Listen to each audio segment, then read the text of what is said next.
کہانی ہے ایک ناصرہ نامی عورت کی۔ آئیے اسی کی زبانی سنتے ہیں۔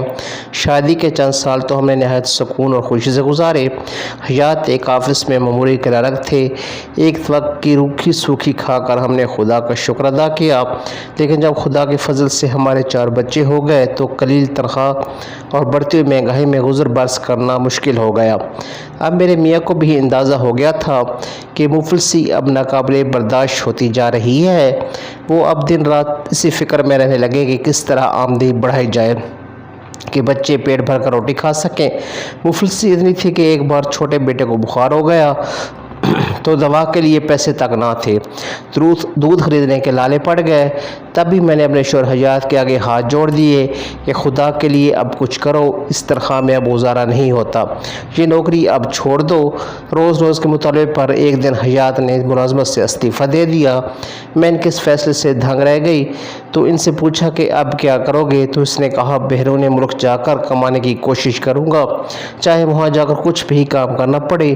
شوہر کو پریشان دیکھ کر میں بھی پریشان ہو گئی۔ عدم ادائیگی کی وجہ سے 2 ماہ کا کرایہ چڑھ گیا تھا اور اب ہمارے مکان نے بھی گھر خالی کرنے کا نوٹس دے دیا تھا۔ یوں ایک دن چپکے سے ہم لوگوں کو گھر خالی کرنا پڑا۔ حیات مجھے لے کر بڑے بھائی کے گھر آ گئے۔ انہوں نے بدرخواستہ ایک کمرہ عارضی طور پر رہنے کو دے دیا۔ ہم نے کہہ دیا کہ جو ہی کوئی دوسرا مکان ملے گا ہم چلے جائیں گے۔ میرے جیٹھ خضر کے علم میں یہ بات نہ تھی کہ حیات نے نوکری چھوڑ دی ہے۔ اگر ان لوگوں کو اس بات کا علم ہوتا تو شاید چند دن بھی پناہ نہ دیتے۔ میری جیٹھانی کافی تیز تراز عورت تھی۔ ایک ہفتے بعد ہی وہ طرح طرح کے اعتراض کرنے لگی اور میرے بچوں اور ہم سے لڑائی شروع کر دی۔ ان دنوں میرے شوہر بہت پریشان اور دوسروں سے قرض دے کر اخراجات پورے کر رہے تھے۔ آخر کوئی کب تک ساتھ دیتا ہے؟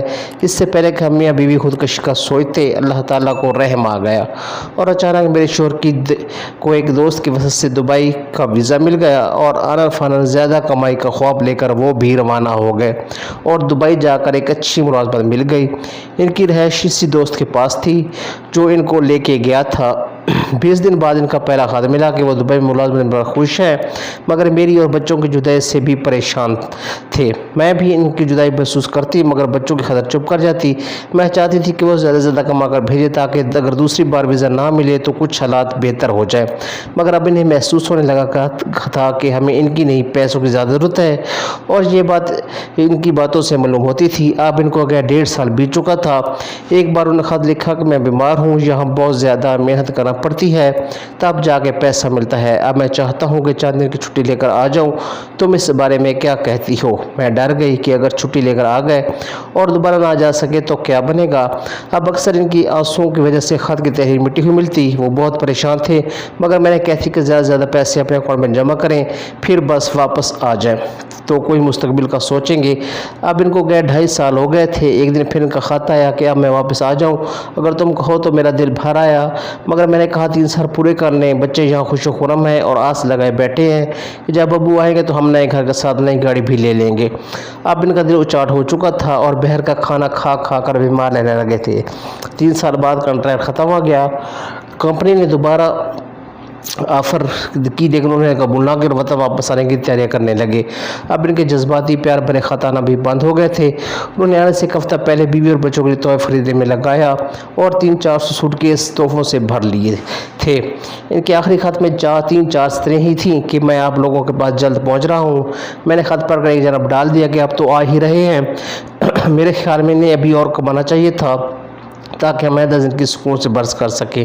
مجھے خدشت تھا کہ وہ جس قدر اداس ہو رہے تھے اور 8 صفحوں پر جذباتی خط لکھتے تھے، یقیناً وہ یہاں کر اس جمع شدہ رقم سے دکان کریں گے اور واپس پردیس نہ جائیں گے۔ درد جدائی کی اذیت اب ان سے برداشت نہ ہو پاتی تھی۔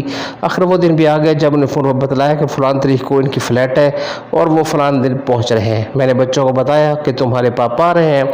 وہ بہت خوش ہوئے کہ ابو آ رہے ہیں۔ یہ سن کر انہوں نے گھر کے رہائش میں بڑھ چڑھ کر حصہ لیا اور اپنے باپ کے استقبال کے لیے پوری طرح تیار تھے۔ حیات کے آنے سے 2 روز قبل فون کی گھنٹی بجی اور پھر بھی یہ منحوس خبر ملی کہ ان کا ٹریفک حادثے میں انتقال ہو گیا ہے۔ یہ منحوس اطلاع ان کے اس دوست نے دی تھی جو ان کو ساتھ دبئی لے گیا تھا۔ وہ خوبصورت خواب جو پورا ہونے والا تھا عین وقت پر ٹوٹ گیا اور ٹوٹ کر ایسا بکھرا کہ دوبارہ جڑ نہ سکا۔ وہ کمائی جو ہر دکھ سکھ سہ کر انہوں نے اپنے بچوں نے جمع کی تھی، اب وہی میرے بچوں کے لیے کل جمع پونجی تھی۔ ظاہر روپے عمر کے لیے کافی نہیں ہوتا، یہ صرف چند سالوں کے لیے تھا۔ ہم اس رقم سے صرف ایک چھوٹا سا پلاٹ خرید سکے اور اس پر گھر بنانے کی توفیق نہ ہوئی، اور میرے سرتاج اس دنیا سے چلے گئے۔ بعد میں کمپنی نے کچھ رقم بھجوائی تو اس سے پلاٹ پر 2 کمرے تعمیر کروا لیے، لیکن میرا شوہر ہمیشہ کے لیے ہم کو چھوڑ گیا۔ برا ہو اس پردیس کی کمائی کا جو آدمی کو لالچی اور خود غرض بنا دیتا ہے۔ آج میں ان کے خط پڑھ کر روتی ہوں اور پاگل ہو جاتی ہوں۔ آخر صرف ایک بات سب کے سامنے گوش گزار کرنا چاہتی ہوں کہ خدا را اپنے پیاروں کو پردیس مت بھیجیں، اگر بھیجیں تو پلیز میری طرح مداح کے لالچ اور مستقبل کو بہتر بنانے کے لیے خود سے اتنا دور نہ کر دیں کہ خدا بھی ناراض ہو جائے۔ تو یہ تھی ہماری آج کی ویڈیو، امید ہے آپ کو پسند آئی ہوگی۔ آپ سے گزارش ہے کہ ہمارے چینل کو سبسکرائب کریں اور ویڈیو کو لائک اینڈ شیئر کریں تاکہ ہماری ہر نئے آنے والی ویڈیو آپ کو بر وقت ملتی رہے۔ بہت جلد آپ کی خدمت میں ایک اور ویڈیو لے کر حاضر ہوں گے، تب تک اپنا رکھیے خیال اور ہمیں دیجیے اجازت۔ اللہ حافظ۔